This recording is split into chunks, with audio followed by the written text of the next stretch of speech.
విష్ణు, ఆ, ఆర్య సినిమాలో గీత పడకపోయినా ఆర్య ఎందుకు ట్రై చేస్తూనే ఉంటాడు? ఆర్యకి ఏకప్రేయస గండం ఉంది. ఆ అమ్మాయి పడదు అని తెలిసిన వెనకే తిరుగుతూ ఉంటాడు అనమాట. బేసిక్గా గండం చాలా మంది కుర్రోళ్ళకి కామనే, అంతే కదరా? నిజం కదా? ఆరెంజ్ సినిమాలో రామ్ చరణ్ లాస్ట్ కి జెనీలియాకి ఎందుకు ఓకే చెప్తాడు? ఆయనకి అప్పుడు అష్టగ్రహ కూటమి నడుస్తుంది. అప్పుడు కనుక చెప్పలేదు అనుకో, మళ్ళీ 400 సంవత్సరాల తర్వాత పుట్టి చేజింగ్లు గీజింగ్లు ఇవన్నీ ఎందుకని చెప్పి ఓకే చేసాడు. నెక్స్ట్ సింగిల్ సినిమాలో శ్రీ విష్ణు పాపం ఎంత లవ్ చేసినా కూడా లాస్ట్ కి ఇద్దరు హీరోయిన్ వదిలేశారు ఎందుకు? సినిమా చూడలేదా? చూశాను కానీ చెప్పు. ఆ రోజు అమావాస్య, నల్లుంగి కట్టుకోకూడదు. నల్లుంగి కట్టుకుని తిరిగాను కాబట్టి కష్టాలు.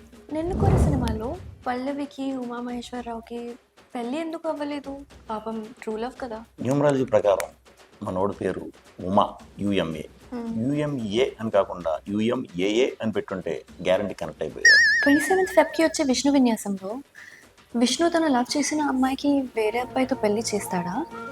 విష్ణు, నీకు తెలిసిన వాళ్ళల్లో ఎవరినైనా ఒక అబ్బాయినిచ్చి నాకు పెళ్లి చేస్తావా?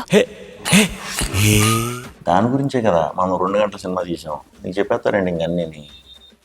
ఆ రోజు గ్రహాలన్నీ చాలా క్లీన్గా నీట్గా అలైన్ అయి ఉన్నాయి. సో మీరందరూ కూడా థియేటర్లకు వచ్చేసి ఆ విషయం ఏంటని తెలుసుకుంటారని మనస్ఫూర్తిగా ఆశిస్తున్నాను.